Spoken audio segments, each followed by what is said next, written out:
18 months ago started a saga through the mainstream media known as Deflategate, and fast forward to today, technically about last Friday, and Tom Brady will be suspended for the first 4 games of the NFL season. He will not be playing, and that is probably the most interesting curveball thrown the Patriots' way in a long time. I mean, when this whole thing started, I'm not going to go into my opinions of it. If you want to look at old clips, I've gone on rants about it. But in general, I'm giving you what is happening now. We haven't really seen, except for the one Tom Brady injured season, have we seen a Tom Brady-less Patriots?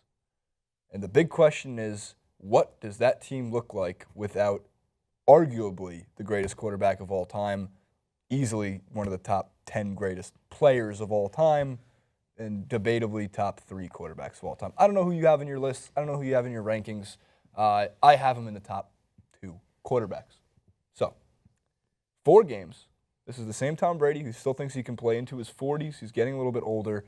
But that Patriots offense, let's keep in mind, under Tom Brady's command, is the dip and dunk. Yeah. Right? It's quick, like 2 steps and cut, quick ladder cuts, all those things with Edelman, with big Gronk up the middle, only have to dip it out 15 yards.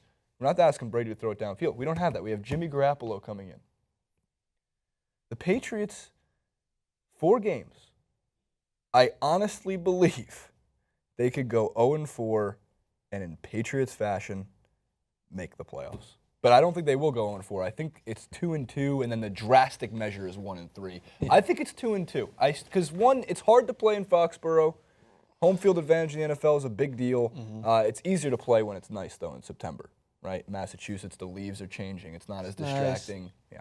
Bostonians. Francis, the Patriots. Tom Brady is Deflategate's over. That was the main substance of the clip. It's over. Yeah, it's if we can put aside one of the worst debacles in sports history, which it was, like not just the actual thing that happened, which again is no longer the focus point of the conversation. It's just this debacle that was blown up so much so that it pained me to see my Twitter timeline plagued with it on at least 3 or 4 times a month when it happened. And then I fast forward a year, and I came into work last Friday, and me and you were sitting there, and we just seen it trending again. I was just like, no, please don't. The 2 leading stories from the NFL over the last calendar year: Deflategate, a made-up mainstream media scandal that had literally nothing to do with Tom Brady. By the end of it, had to do with Roger Goodell and power. Johnny Manziel, a garbage quarterback in the NFL that we're obsessed with covering because he has an addiction and problems that he needs to address. Let's get back to the football. Yeah. I think that's the most important thing here. And that's why I'm glad that you asked me that question as to, right, so I was a huge fan. I've been a huge fan of Tom Brady. I think that he is a phenomenal quarterback. And I think that system, out of mostly all of the systems we've seen in the NFL, it works around Tom Brady, his throwing system. Here's a comparison. It's Spurs-esque. Yeah, exactly. It's fundamental. It's mechanic. You know what you're going to get. You know you're going to get Gronk down the middle. You know, as you mentioned, you're going to get Julian Edelman. They've got some players that I think thrive under Tom Brady's guidance and under what he likes to address as his form of offense. The only difference where I would argue against you, Jason, is with an 0-4, which probably could happen if that is a prediction, and then they would still make the playoffs with Tom Brady coming back, is Bill Belichick, right? So it's a coach that understands how to overcome adversity, right? And I think that he's had the privilege of obviously working with one of the best quarterbacks of all time. Of course.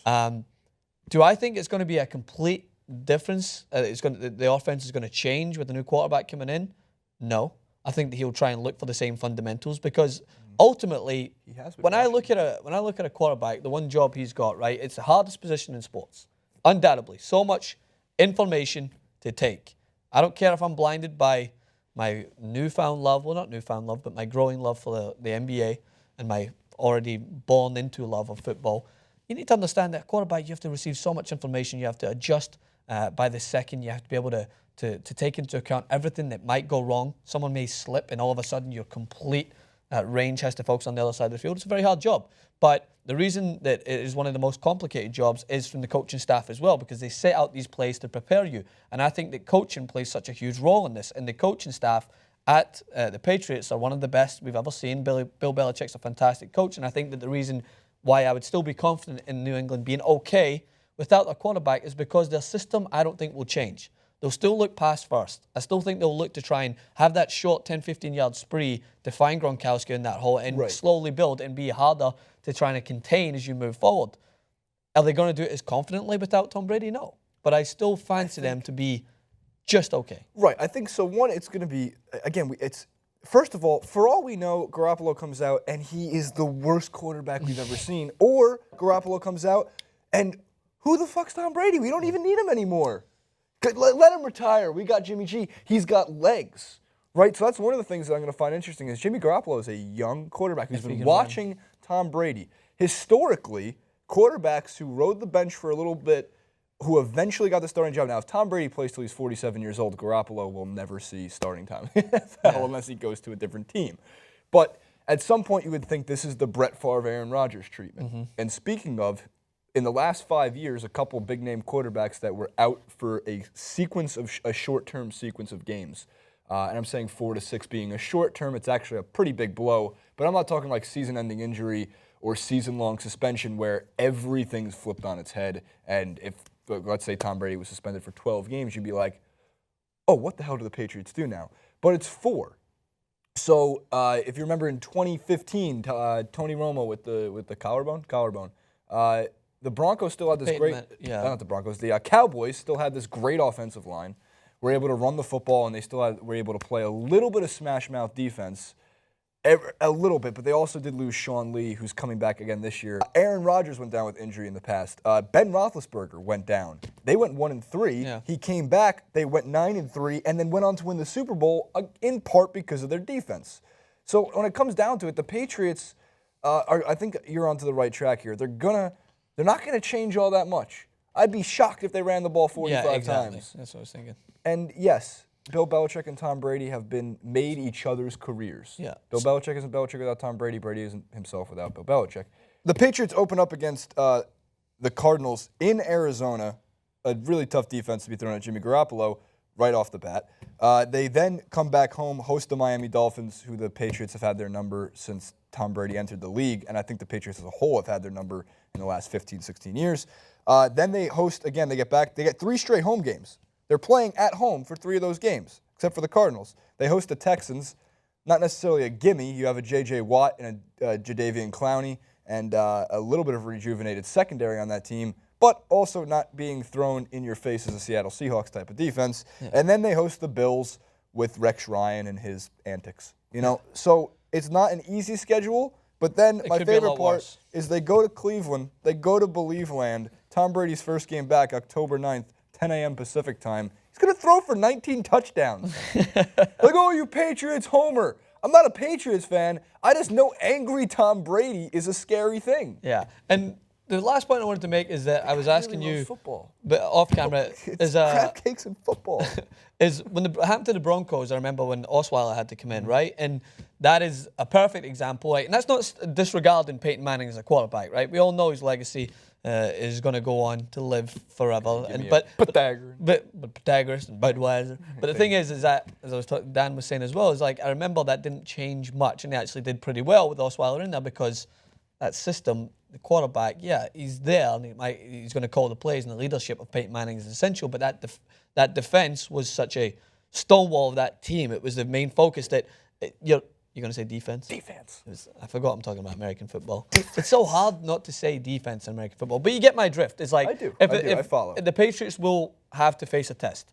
It happened with the Broncos. Their defense was one of the main reasons, and I still believe, and a lot of people do, of course, the reason why they won that Super Bowl, undoubtedly. And the New England Patriots have, for a long time, been reliant on Tom Brady's ability to get them over the line, reliant on that ability of his phenomenal quarterback skills. So it's going to be a test to see if they can adjust. So not that history will repeat itself exactly, but last time they didn't have Tom Brady for an entire season, or at least the first 4 games, was in 2008. He tore his ACL. Enter Matt Castle. They finished 11-5 in the regular season. Yeah. No, they didn't go on and win the Super Bowl with Matt Castle. You obviously need Tom Brady to do that part of it. But 11-5 without one of the best quarterbacks of all time. If you take, Joe Flacco off the Ravens, They ain't going 11-5. Yeah, You exactly. put Matt Castle on that team.